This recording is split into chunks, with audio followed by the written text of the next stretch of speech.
Welcome to Mahathi tailoring. చాలా ఈజీగా cross cut blouse అయితే కట్ చేస్తున్నాను. సో చూడండి, ఇప్పుడైతే నేను బ్లౌజ్ పీస్ని 2 ఫోల్డ్గా మలిచేసుకొని కోరా ఉన్న ప్లేస్ మనకు ఆపోజిట్లో మలిచేసుకున్నాను అనమాట. ఫోల్డింగ్ ప్లేస్ మన సైడ్ మలిచేసుకున్నాను. అలాగే కొలత బ్లౌజ్ చూస్తున్నారు కదా, కొలత బ్లౌజ్ ఇక్కడ పెట్టాను చూడండి, ఆరెంజ్ కలర్. కిందికి మొత్తం స్ట్రైట్గా వచ్చేటట్టు చివరలు నీట్గా ఒక మార్క్ వేసుకుంటున్నాను.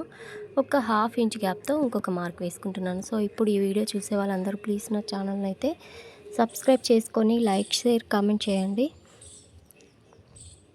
మీరు ఇంట్రెస్ట్ ఉన్న వాళ్ళు వీడియోని చివరి వరకు చూడండి. మన దగ్గర ఏదైనా పెద్ద సైజు బ్లౌజ్ ఉందనుకో, ఆ పెద్ద సైజు బ్లౌజ్ని మనము కరెక్ట్గా క్లాత్ సరిపోయే విధంగా అడ్జస్ట్ చేస్తూ ఎలా కట్ చేయాలనేది మనకు చాలా ఇబ్బందిగా ఉంటుందన్నమాట. అలాంటి డౌట్స్ ఏమన్నా ఉంటే ఎలాంటి ఇబ్బంది లేకుండా నేను ఎక్స్ప్లెయిన్ చేస్తాను. వీడియో ఫుల్గా చూడండి. సో ముందుగా మామూలుగా బ్యాక్ పార్ట్ కట్ చేసుకుంటాం కదా, మన బ్లౌజ్ నడుము చుట్టూ 4 ఫోల్డ్గా మలిచేసుకొని ఇక్కడ ఒక చివరి నుంచి ఇంకో చివరలా ఇలా మార్క్ అయితే వేసుకోవాలి. సో బ్యాక్ మనం షోల్డర్ కింద టక్స్ పెట్టుకుంటాం కదా, దానికోసం 1 ఇంచ్ మార్క్, సైడ్ జాయింట్ల కోసం ఒక 2 ఇంచెస్ మార్క్. మీకు ఈ సైడ్ జాయింట్లు అలాగే బ్యాక్ టక్స్ చూపిస్తున్నాను కదా, అందుకే ఆ మార్కులు వేశాను. సో మనకు ఇప్పుడు బ్లౌజ్ హైట్ చూసుకోవాలన్నమాట. మనం బ్లౌజ్ హైట్ బ్యాక్ పార్ట్ నుంచే హైట్ చూసుకోవాలి, ఫ్రంట్ పార్ట్ చూసుకోవద్దు. బ్యాక్ షోల్డర్ మిడిల్లో పట్టేసుకొని ఇక్కడ కింద ½ ఇంచ్ వదిలేసి ఇలా వీడియోలో చూసిన విధంగా మంచిగా పట్టేసుకోవాలి. సో వీళ్ళకు హైట్ కొంచెం తక్కువగా అయింది, ఎక్కువ పెట్టమన్నారు కాబట్టి నేను కొంచెం ఎక్కువ పెడుతున్నాను. సో కరెక్ట్ బ్లౌజ్ హైట్కి ఇలా మార్క్ వేసుకొని ½ ఇంచ్ గ్యాప్తో ఇంకొక మార్క్ వేసుకోవాలి. కుట్లోకి వెళ్ళిపోతుంది కదా, సో అలా కుట్లోకి వెళ్ళిపోయే మార్క్ ఒకటి వేసుకొని ఇప్పుడు ఏం చేయాలంటే మన బ్లౌజ్ని సైడ్ జాయింట్లు, 2 సైడ్ హ్యాండ్స్ అలాగే నడుము సైడ్ జాయింట్లు మంచిగా నీట్గా పట్టేసుకొని ఇలా ఒకసారి అనేసుకొని పెట్టుకోవాలన్నమాట. కరెక్ట్గా మనకు కుట్లు అనేటివి నీట్గా ఏర్పడడానికి చక్కగా మడత పెట్టుకోవాలి, లేదంటే మనకు కుట్లు అనేటివి సరిగ్గా ఏర్పడవు. సో ఇలా మడత పెట్టుకున్న తర్వాత ఇప్పుడు షోల్డర్ స్టార్టింగ్ ప్లేస్ అలాగే మనకు గల్లా ఎక్కడ వరకు ఉందనేది ప్లేస్ కనిపిస్తుంది కదా. సో గల్లా ఎక్కడ వరకు ఎండ్ అయిందో అక్కడ ఒక మార్క్ వేసుకొని ఎక్స్ట్రా ½ ఇంచ్ ఒక మార్క్ వేసుకోవాలి. షోల్డర్ స్టార్టింగ్ ప్లేస్ అక్కడ ఒక మార్క్ వేసుకొని ఎక్స్ట్రా ½ ఇంచ్ ఒక మార్క్ వేసుకోవాలి. షోల్డర్ ఎండింగ్ హ్యాండ్స్ స్టార్ట్ అయ్యే ప్లేస్లో ఒక మార్క్, ఎక్స్ట్రా కుట్ల కోసం ఒక మార్క్. ఇప్పుడు చంక డౌన్ ఇక్కడ కింది నుంచి చూసుకోవాలన్నమాట. మనం బ్యాక్ టక్స్ కోసం 1 ఇంచ్ పెట్టాం కదా, దాని దగ్గర నుంచి చూసుకోవాలి. ఇలా మార్క్ వేసుకొని ఎక్స్ట్రా కుట్ల కోసం ఒక మార్క్. వీటన్నింటినీ కలిపేసుకుంటూ మంచిగా నీట్గా స్కేల్ తోటి నిటారుగా ఇలా మార్కింగ్ అయితే వేసుకోండి. ఇలా నిటారుగా మార్కింగ్ వేసుకున్న తర్వాత చూడండి, వీడియోలో చూస్తున్న విధంగా ఇలా మార్కింగ్ అయితే వేసుకోండి. ఇప్పుడు ఏం చేయాలంటే అందరికీ చంక డౌను 1½ ఇంచ్, మన చేతి ఫింగర్కి 1 ఇంచ్ ఉంటుంది కదా, సో అదే 1 ఇంచ్ అనమాట. ఇలా 1 ఇంచ్కి ½ ఇంచ్ చూడండి, నేను నా ఫింగర్ తోటి చూపించాను, అలాగే నేను టేప్ సహాయంతో కూడా చూపించాను. కరెక్ట్ వచ్చింది కదా. సో ఐడియా నచ్చితే మీరు లైక్ ఇవ్వండి. ఊరికి మనం టేప్ పట్టుకోలేం కదా, మన 1 ఇంచ్కి ½ ఇంచ్ ఇలా మార్క్ వేసుకొని ఇలా చూసుకుంటే చూడండి టేప్ పట్టి కూడా నేను చూపించాను కదా. సో కర్వ్ ఎలా తీయాలంటే మన చేతి డౌన్కి మిడిల్ చేసుకొని అదే మిడిల్ ఎంత పొడవు ఉంది అటు సైడ్ ఇటు సైడ్ ఇలా మార్క్ వేసుకొని అవి రెండింటిని కలిపేసుకుంటూ ఇలా కర్వ్ అనేది తీసుకోవాలి. కర్వ్ స్కేల్ లేకపోతే ఇలా కర్వ్ తీసుకోవాలన్నమాట. ఈ ఇంకా ½ ఇంచ్ డాట్ పెట్టాను చూడండి, అది ఫ్రంట్ సైడ్ తీసేయాలి. ఖచ్చితంగా గుర్తుంచుకోవాలి, ఇది మాత్రం బ్యాక్ పార్ట్ ఇది. సో షోల్డర్ మిడిల్లో నుంచి ఇలా నిటారుగా డాట్స్ పెట్టాను కదా, ఈ డాట్స్ స్ట్రేట్గా చూపిస్తాను చూడండి. ఇలా స్ట్రైట్గా చేసుకొని ఇప్పుడు ఇక్కడ డాట్స్ అనేటివి స్టార్ట్ అవుతాయి. ½ ఇంచ్ అటు ½ ఇంచ్ ఇటు మార్క్ వేసుకొని 4 ఇంచ్ గ్యాప్తో పొడవు అనేది, ఖర్చు పొడవు అనేది చూసుకున్నాను. సో పొడవు అనేది 4 ఇంచ్ తీసుకుంటున్నాను. కింద ½ ఇంచ్ వదిలేసి 4 ఇంచ్ తీసుకొని ఇలా బ్యాక్ ఖర్చు అయితే డ్రా చేశాను కదా. సో ఇది లాస్ట్ అనమాట. చంక రౌండ్, చేతి రౌండ్ ఎంత ఉందనేది చూసుకోవాలి. మన కొలత బ్లౌజ్ తీసుకొని బ్యాక్ సైడ్ పట్టుకోవాలి. ఇక్కడ ½ ఇంచ్ వదిలేసి పట్టుకొని ఇలా రౌండ్గా చూసుకోవాలి. ఎక్కడ ఎంత అవుతుందో అక్కడ మార్క్ వేసుకొని కింద దానికి కలిపేసుకోవాలన్నమాట. సో ఇలా కలిపేసుకొని ఎక్స్ట్రా కుట్ల కోసం 2 ఇంచెస్ ఇలా కలిపేసుకోవాలి. చాలా ఈజీగా బ్యాక్ పార్ట్ అయితే కటింగ్ అయిపోయింది. నేను ఈ బ్యాక్ గల్ల రౌండ్ కూడా కరువు తింపేస్తున్నాను. చూడండి కరెక్ట్గా మనము అన్నీ కొలిచేసుకుంటే నీట్గా కరెక్ట్గా అన్ని సైజులు కరెక్ట్గా వస్తాయన్నమాట. ప్రతి ఒక్క పాయింట్ వైజ్గా గుర్తుంచుకొని మార్కింగ్ వేసుకుంటే కరెక్ట్గా వస్తుంది. సో వీడియో చూసేవాళ్ళు ఒక కామెంట్ అయినా చేయండి అర్థమైతే. ఒకవేళ అర్థం కాకున్నా కానీ కామెంట్ చేయండి. ఏది అర్థం కాలేదు అనేది కూడా నేను తెలుసుకోవాలి కదా. మీకు అర్థమయ్యేటట్టు ఇంకా వేరే రకంగా ఎక్స్ప్లెయిన్ చేయడానికి ట్రై చేస్తానన్నమాట. మీకు ఒకవేళ అర్థం కాకున్నా కానీ కామెంట్ చేసి చెప్పండి. చూడండి షోల్డర్ జారిపోకుండా ఒక పావు ఇంచు, మనకు హాఫ్ ఇంచులో ఇంకొంచెం తక్కువ ఇలా అయితే మార్క్ వేసుకోవాలి. సో ఇలా మార్క్ వేసుకున్న తర్వాత వీడియోలో చూస్తున్న విధంగా కటింగ్ అయితే చేసుకోండి. సో ఇలా అయితే బ్యాక్ పార్ట్ కటింగ్ చేసేస్తున్నాను. ఇప్పుడు చూడండి కొంచెం ఎక్కువ సైజు ఉంది కదా, ఎక్కువ సైజు ఉండడం వల్ల ఈ బ్యాక్ పార్ట్ని కిందికి 2 ఇంచెస్ ఫోల్డ్ చేసి ఒక్కొక్కరు ఎలా పెట్టుకుంటారో చూపిస్తాను చూడండి. ఇలా పెట్టుకుంటారు ఒక్కొక్కరు. తర్వాత దీన్ని ఇటు సైడ్ పెట్టుకొని మనకు ఫ్రంట్ గల్ల కూడా సరిపోదు, ఇంకొకరు ఇలా పెట్టుకుంటారు. సో చూడండి ఇప్పుడు మనం ఏం చేయాలి, అసలు హ్యాండ్స్ అయితే పొడుగు ఉంటాయి. సో మనం హ్యాండ్స్ సైజ్ ఎంత ఉందో మార్క్ వేసుకోవాలన్నమాట. హ్యాండ్స్ సైజ్ మార్క్ వేసుకొని స్కేల్తో మంచిగా నీట్గా ఒక డ్రాయింగ్ అయితే వేసేసుకోవాలి. చూడండి ఒక మార్క్ వేసేసిన తర్వాత ఇప్పుడు మనకు ఆ మిగిలిన క్లాత్లో మనకు ఫ్రంట్ పార్ట్ రావాలి కాబట్టి, సో చూడండి ఎంతమంది ఎన్ని రకాలుగా కటింగ్ చేస్తారో నేను మీకు పెట్టి చూపిస్తున్నాను. సో ఇలా పెడితే మనకు ఎక్కువ అతుకులు వస్తాయి. చూడండి ఇటు సైడ్ 2 అతుకులు వస్తాయి. అలా పెట్టడం కూడా మనకు సెట్ అవ్వదు. సో ఎలా పెట్టుకుంటే వస్తుంది, సో కిందికి 2 ఇంచెస్ అయితే మలిపేసుకుంటాం. ఖచ్చితంగా మనము ఎక్కువ అతుకులు పడకుండా ఎలా ట్రై చేయాలనేది చూపిస్తున్నాను. చాలామంది ఇగో ఇలా పెట్టుకొని 2 సైడ్స్ అతుకులు అనేటివి పెడతారు. సో ఇలా కూడా మనకు ఇక్కడ హ్యాండ్ ఉంది చూడండి, హ్యాండ్ ప్లేస్లో ఇక్కడ షోల్డర్ ప్లేస్లో కూడా వెళ్ళిపోతుంది.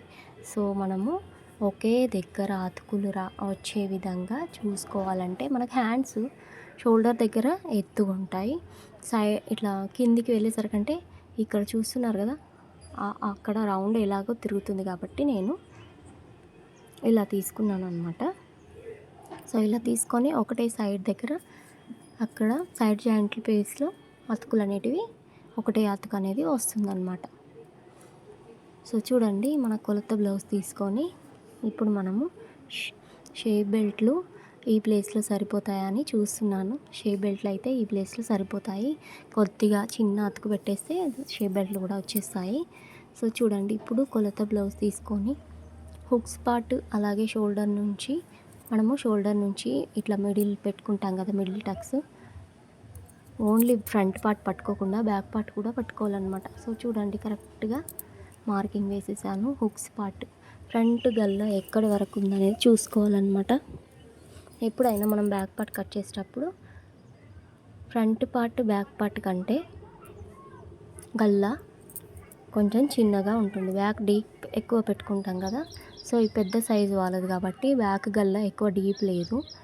చూడండి ఫ్రంట్ పార్ట్ ఇలా షోల్డర్ దగ్గర హాఫ్ ఇంచ్ వదిలేసి ఇలా పట్టుకొని ఫ్రంట్ గల్ల అనేది ఎక్కడి వరకు ఉంది మార్కింగ్ వేసుకొని ఎక్స్ట్రా హాఫ్ ఇంచ్ ఎక్స్ట్రా పెట్టుకోవాలన్నమాట. కుట్ల కోసం మర్చిపోవద్దు.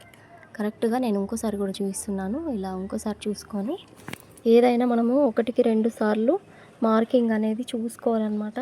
సో చూసుకోకుండా మనము ఒకటేసారి కట్ చేసామంటే కట్ చేసిన తర్వాత బాధపడాల్సి వస్తుంది. బ్లౌజ్ వేస్ట్ అవుతుంది. ఆ బ్లౌజ్ వేరే వాళ్ళదైతే మనకే బర్డెన్ అనమాట. క్లాత్ వేస్ట్ చేసినందుకు మనకే ఎక్స్ట్రా బర్డెన్ అవుతుందన్నమాట. ఇంకో బ్లౌజ్ తీసుకొచ్చి వాళ్ళ కోసం కట్ చేయాల్సి వస్తుంది. సో ఇచ్చిన వారైతే ఊరుకోరు కదా, వాళ్ళకు మన బ్లౌజ్ కాదు కాబట్టి మనం 1కి 2 సార్లు ఖచ్చితంగా చూసుకోవాలి. సో మన బ్లౌజ్ అయినా కానీ వేస్ట్ అయిపోతుంది, మనకే కదా డబ్బులు వేస్ట్ ఖర్చు.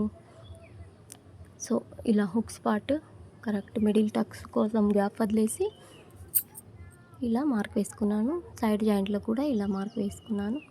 సో ఇలా మార్క్ వేసుకున్న తర్వాత కర్వ్ అయితే తీసేసాను. ఇప్పుడు ఫ్రంట్ పార్ట్ అయితే కట్ చేస్తున్నాను. చూడండి ఫ్రంట్ పార్ట్ కట్ చేశాక ఇక్కడ సైడ్ జాయింట్ల కోసం ఇక్కడ గల్ల దగ్గర మిగిలింది చూడండి క్లాత్, ఇదే క్లాత్ని నేను సైడ్ జాయింట్లో సెట్ చేస్తాను. చూడండి, చేతి దగ్గర 1/2 ఇంచ్ లోపలికి కట్ చేశాను కదా. సో చూడండి, ఇలా 1/2 ఇంచ్ లోపలికి కట్ చేశాక కిందకైతే కర్వ్ తీసాను. సో హ్యాండ్ ఒక 1/2 ఇంచ్ తగ్గిపోయింది. ఈ ఇచ్చిన బ్లౌజ్ వాళ్ళు హ్యాండ్ కూడా కొంచెం తగ్గించమన్నారు. సో అందుకే నేను ఒక 1/2 ఇంచ్ హ్యాండ్ కూడా తగ్గించాను. సో చూపిస్తాను హ్యాండ్ కటింగ్ చేసేటప్పుడు. చూడండి, ఇక్కడ మన క్లాత్ చూడండి కరెక్ట్గా క్రాస్ కటింగ్లో వచ్చింది. ఈ క్లాత్ కూడా మనము క్రాస్ కటింగ్లోనే అతుకు వేయాలి. ఎప్పుడైనా ఫ్రంట్ పార్ట్లో అతుకు వేయాలని అనుకుంటే ఆ తీసుకున్న అతుకు కూడా క్రాస్లోనే వేయాలి, స్ట్రెయిట్లో తీసుకోవద్దు. సో మనకు ఒక సైడ్ క్లాత్ క్రాస్గా ఉండి ఇంకో సైడ్ మనం స్ట్రెయిట్గా క్లాత్ అనేది అతుకు వేసామంటే కుట్టేటప్పుడు ఎక్కువ తక్కువలు వస్తుంది, అస్సలు సెట్ కాదు. వేసుకున్నా కానీ ఫిట్టింగ్ కరెక్ట్ ఉండదు. ఇది గుర్తుంచుకోండి. ఫ్రంట్ పార్ట్లో మనము క్లాత్ తక్కువ పడితే అతుకులు వేస్తాం కదా, ఆ అతుకు మనం క్రాస్లోనే అతికించాలి. అర్థమైంది అనుకుంటే నేను ఏం చెప్తున్నాను. సో చూడండి, ఇలా క్రాస్ అతుకు అనేది తీసేసుకొని పిన్ అనేది పెట్టేసాను. ఇప్పుడు హ్యాండ్స్ చూడండి, దీన్ని పక్కకు పెట్టేసుకొని హ్యాండ్స్ అనేటివి కట్ చేస్తున్నాను. హ్యాండ్స్కి కిందికి మంచిగా ఇలా స్ట్రైట్ కటింగ్ అనేది ఇచ్చేసి వీడియోలో చూపిస్తున్న విధంగా ఇలా ఫోల్డ్ చేసేసుకొని 4 ఫోల్డ్గా చేసుకొని మనకు మన దగ్గర ఉన్న కొలత బ్లౌజ్ తీసుకొని చూడండి, హ్యాండ్ రౌండ్ చూస్తున్నాను. కింద 1/2 ఇంచ్ వదిలేసి, సో 1/2 ఇంచ్ తగ్గించమన్నారు కాబట్టి 1/2 ఇంచ్ నేను కరెక్ట్గా ఇలా అయితే తీసుకున్నాను. చంక డౌన్ కూడా మార్క్ వేసేసి, ఇక్కడ చంక రౌండ్ కూడా మార్క్ వేసి, ఇలా షోల్డర్ నుంచి స్ట్రైట్ 1 ఇంచ్ తీసుకొని ఇలా కర్వ్ దింపేశాను. చాలా ఈజీగా హ్యాండ్ కటింగ్ అయితే కంప్లీట్ అయిపోయింది. హ్యాండ్ కటింగ్ చాలా ఈజీ. మనకు బ్యాక్ పార్ట్ ఫ్రంట్ పార్ట్ వచ్చిందంటే ఈ షేప్ బెల్ట్లు హ్యాండ్ కటింగ్ ఈజీగా అయిపోతుంది. సో చూడండి, హ్యాండ్ కటింగ్ అయిపోయింది. బ్లౌజ్ కటింగ్ స్టిచ్చింగ్ నేర్చుకునే వాళ్ళు ఉంటే, కొత్త వాళ్ళు ఇంట్రెస్ట్ ఉంటే నా ఛానల్ విజిట్ చేసి ఒకసారి వీడియోస్ చూడండి. బ్లౌజ్ స్టిచ్చింగ్ అనేది, సాదా బ్లౌజ్ స్టిచ్చింగ్ అనేది చాలా ఇంపార్టెంట్. ఫస్ట్ కొత్తగా నేర్చుకునే వాళ్ళు సాదా బ్లౌజ్ స్టిచ్చింగ్ చేయాలన్నమాట. ఈ బ్లౌజ్ కూడా నేను సాదా బ్లౌజే. సో చూడండి, షేప్ బెల్ట్లు కరెక్ట్ కింద 1/2 ఇంచ్ వదిలేసి, షేప్ బెల్ట్లో ఫ్రంట్ సైడ్ ఎవరికైనా మనం బ్యాక్ పార్ట్లో 2 ఇంచెస్ వదిలేస్తాం కాబట్టి 3.5 తీసుకోవాలి. ఫ్రంట్ హుక్స్ పార్ట్లో 3.5 ఉంటుంది. ఎందుకంటే ఫ్రంట్ పార్ట్లో మనం పైకి కొంచెం కర్వ్ తీస్తాం కదా హుక్స్ ప్లేస్లో, ఇలా బ్యాక్ పార్ట్కి 2 ఇంచెస్ ఉంటుంది. చాలా ఈజీగా ఇక్కడ అయితే అతుకు పడుతుంది సైడ్ జాయింట్లో. చూడండి, ఇప్పుడు షేప్ బెల్ట్లు 2 ఉన్నాయి కదా, మనకు 2 కావాలి కదా. మన దగ్గర ఉన్న క్లాత్ ఏదైనా కలర్ సెట్ అయితే దాన్ని స్టిచ్చింగ్ చేసేటప్పుడు వేసిస్తాను అనమాట. చూడండి, కొంచెం సైడ్కి ఇలా అయితే కట్ చేస్తున్నాను. చాలా ఈజీగా షేప్ బెల్ట్ కటింగ్ కూడా అయిపోయింది. బ్లౌజ్ కటింగ్ టోటల్గా కంప్లీట్ అయిపోయింది. చూస్తున్నారు కదా, చాలా ఈజీగా షేప్ బెల్ట్లు, ఫ్రంట్ పార్ట్, అలాగే బ్యాక్ పార్ట్, హ్యాండ్స్. మనకు బ్యాక్ పార్ట్లో నడుము పట్టి పెడతాం చూడండి, అది కూడా చూపిస్తాను. అలాగే హుక్స్ పార్ట్లో మనకు మిగిలిన క్లాత్ కూడా చూపిస్తాను. చూడండి, ఇదైతే నడుము పట్టి కోసం తీసుకున్నాను, ఈ మిగిలింది హుక్స్ పార్ట్ కోసం వచ్చేస్తుంది. చాలా ఈజీగా బ్లౌజ్ కటింగ్ అయితే కంప్లీట్ అయిపోయింది. వీడియో ఇప్పటి వరకు చూసిన వాళ్ళకు చాలా థ్యాంక్స్ అండి. లైక్ ఇవ్వడం మర్చిపోకండి వీడియోకి. మీకు ఏదైనా డౌట్స్ ఉంటే కామెంట్ రూపంలో నాకు అడగండి, ఎక్స్ప్లెయిన్ చేయడానికి ట్రై చేస్తాను. మీకు ఏ రకమైన డౌట్ ఉన్నా కానీ, హ్యాండ్లో కానీ, బ్యాక్ పార్ట్లో కానీ, ఫ్రంట్ పార్ట్లో కానీ, ఒక చిన్న డౌట్ ఉన్నా కానీ మీరు అడగండి, నేను క్లియర్గా ఎక్స్ప్లెయిన్ చేస్తూ వీడియో అనేది పెడతాను. సో చూడండి, బ్లౌజ్ కటింగ్ అయితే కంప్లీట్ అయిపోయింది. నెక్స్ట్ ఈ బ్లౌజ్ స్టిచ్చింగ్ అయితే వస్తుంది. Thank you for watching. Subscribe చేసుకోండి.